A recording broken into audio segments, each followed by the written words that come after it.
আজকের দিনটা ছিল একেবারে স্বপ্নের মতন। আমরা এসেছিলাম ডায়মন্ড হারবারে এক অসাধারণ জায়গায়, হোটেল পূর্ণলক্ষ্মী রিসর্ট, আমার পরিবার নিয়ে একসাথে কিছু সুন্দর মুহূর্ত কাটাতে। এই রিসর্টটা সত্যি মন কেড়ে নেয়। একদিকে গঙ্গার শান্ত সৌন্দর্য আর অন্যদিকে রিসর্টের ভিতরের বাগানটা একদম যেন রঙের রাজ্য। সবচেয়ে বেশি ভালো লেগেছে সেই বাগান যেখানে শত শত প্রজাপতি উড়ে বেড়াচ্ছিল। নীল, হলুদ, কমলা, সাদা রঙের ছোট ছোট পাখনা যেন ফুলের সাথে কথা বলছিল। প্রজাপতিদের সঙ্গে এমন মুহূর্ত কাটানো এক অন্য অনুভূতি, যেন চারপাশটা এক মায়াবী জগৎ হয়ে গেছে।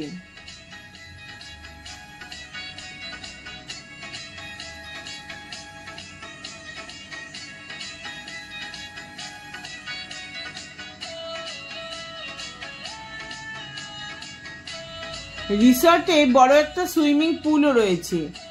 যদিও আজ আমরা থাকার সুযোগ পাইনি, কারণ আমাদের ডে আউট প্রোগ্রাম ছিল, কিন্তু পরিবেশটা এত সুন্দর ছিল যে তাও মন ভরে গেছে। এখানে আছে একটা সুন্দর রেস্টুরেন্ট, দাম একটু বেশি হলেও খাবারের স্বাদ ছিল অসাধারণ। পরিবারের সবাই মিলে বসে খাওয়া, গল্প করা, হাসাহাসি, এই জিনিসগুলোই তো জীবনের সব থেকে দামি সম্পদ।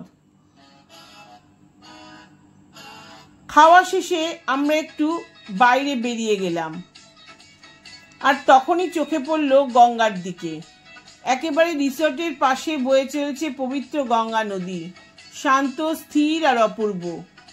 নদীর ধারে দাঁড়িয়ে বাতাসে চুল উঠছিল, আর জলের উপর সূর্যের প্রতিফলন যেন এক রূপকথার দৃশ্য তৈরি করেছিল।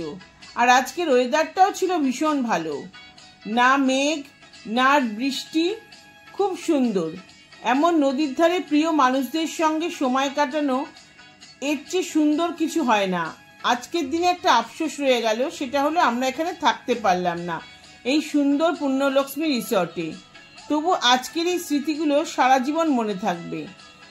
আমার একটাই চাওয়া, এই পরিবার, এই বন্ধন, এই একসাথে থাকা যেন চিরকাল এভাবেই থেকে যায়।